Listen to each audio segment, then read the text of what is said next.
Hello மக்களே, இது வந்து நம்ம ஏரியாவில் கருவடை மரம் அப்படிம்பாங்க, சில ஏரியாவில் சீமுடை மரம் அப்படின்னு சொல்லுவாங்க. இது வந்து நம்ம நாட்டில் நம்ம மண்ணில் உள்ள சத்து எல்லாத்தையுமே உறிஞ்சி இது ஜெகஜோதியாக நிற்கும். நம்ம உற்பத்தி பண்ணுறதுக்கு ஏதாச்சும் ஒரு செடி தென்னை மரம் எது வச்சாலுமே இது தடுக்க விடாது. ஏன்னா இது காற்றில் உள்ள ஈரப்பதம் எல்லாத்தையுமே இது குடிச்சிடும். அதனால் இந்த வேறு எங்கெல்லாம் பரவுதோ அந்த இடம் எல்லாமே மண்ணில் உள்ள மலட்டு தன்மை ஆகிரும். நம்ம எது போட்டாலுமே வராது. அதனால் முடிஞ்ச அளவுக்கு நம்ம இதெல்லாம் அழிக்கணும். பாருங்கள், நீங்களே பாருங்கள், சுற்றி பார்த்தா எங்கே பார்த்தாலுமே கருவடைகள் மரம் தான், எல்லாமே கருவடைகள் மரமாகிட்டு. அதனால் வீட்டு பக்கத்தில் ஒரு சின்ன கண் இருந்தாலுமே நீங்கள் அதெல்லாம் தயவு செஞ்சு அழிச்சிருங்க. ஏன்னா அது எனக்கு கொஞ்ச நாள் பெரிய மரமாயிரும். காற்றில் உள்ள சக்தி எல்லாம் அந்த ஈரப்பதம் எல்லாத்தையுமே இந்த மரம் குடிச்சிடும். பாருங்களாம், எல்லாமே வறண்டு போய் நின்னாலுமே இந்த மரம் பச்சை பச்சைன்னு இருக்கும். ஏன்னா காற்றில் உள்ள ஈரப்பதத்தை எல்லாத்தையுமே இந்த மரம் குடித்து வளருது. இது வந்து நிறைய பேர் வாழ்வாதாரத்தை காப்பாற்றுது, நான் இல்லைன்னு சொல்லலை. ஆனால் இனிமேல் நம்ம சன்னதிகளை காப்பாற்றணுன்னா இதை அழித்து தான் ஆகணும். ஏன்னா நம்ம விவசாயம் செஞ்சு கூட நம்ம பொழைச்சிக்கலாம்.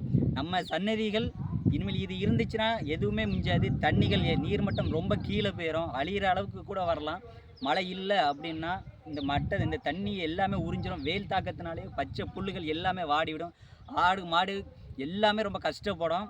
அதனால் நம்ம என்ன சொல்லலாம், இந்த சீமுடைகள் கருவுடைகள் இந்த மரங்களே நமக்கு தேவையில்லை, அழிச்சிடலாம். ஏன்னா இதில் எதுவுமே நமக்கு கிடைக்க போகிறதில்ல. வேணால் இந்த கம்பு வேணால் சுள்ளைக்கு போகும், சுள்ளையில் போய் அந்த தீ மூட்டுறதுக்காண்டி யூஸ் பண்ணுவாங்க, கறிக்கு யூஸ் பண்ணுவாங்க, அவ்வளோதான். வேறு இதில் நமக்கு எந்த பயனுமே இல்லை. ஆனால் இதை அழிச்சோன்னா நம்ம சன்னதிகள் இன்னும் பல இதுக்கு இங்கே போகலாம். நம்ம பூமி மலட்டுத்தன்மையிலேருந்து காப்பாற்றப்படலாம். இதுவே நமக்கு பெரிய வெற்றி. அதனால் வாழ்க்கையில் நான் அதை சாதிக்க போகிறேன் இதை சாதிக்க போகிறேன் அப்படிங்கிறது இல்லை. விவசாயத்துலேயே சாதிக்கிறதுக்கு பல இருக்குது.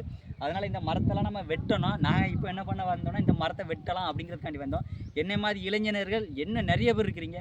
டெய்லி ஒவ்வொருத்தர் ஒரு மரத்தை உங்களால் இவ்வளோ பெரிய மரம் வெட்ட முடியல அப்படின்னாலும் ஒரு சின்ன மரத்தையாவது இந்த பாருங்க, எப்படி மரம்லாம் சின்ன மரம் தான், இதெல்லாம் ஈஸியாக வெட்டிடலாம்.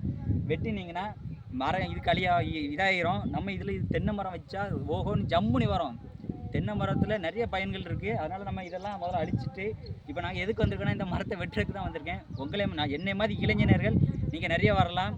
பார்த்தீங்கன்னா இளைஞர்கள் நினச்சா எதெல்லாமே செய்யலாம். எப்படி ஜல்லிக்கட்டு மாதிரி, உண்மைதானே? ஜல்லிக்கட்டில் இளைஞர்கள் போராடினதுனால தான் இந்த அளவுக்கு வந்தது. அதே மாதிரி இது இளைஞர்கள் எல்லாமே சேர்ந்து இதை அழிக்கிறோம். நம்ம நாட்டை காப்பாற்றணும். இன்னும் பல வீடியோக்கள் நான் உங்களுக்கு சொல்கிறேன். அதனால் நான் எல்லாமே தெரிஞ்சதாக சொல்கிறேன்னு நினைக்கிறேன் தான். பார்த்துக்கங்க.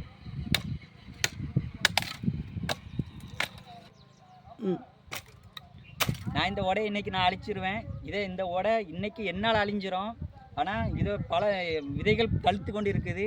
அது என்னால் மட்டும் அழிக்க முடியும் அப்படின்னா சாத்தியம் கிடையாது. உங்களுடைய தயவும் கண்டிப்பாக வேணும்.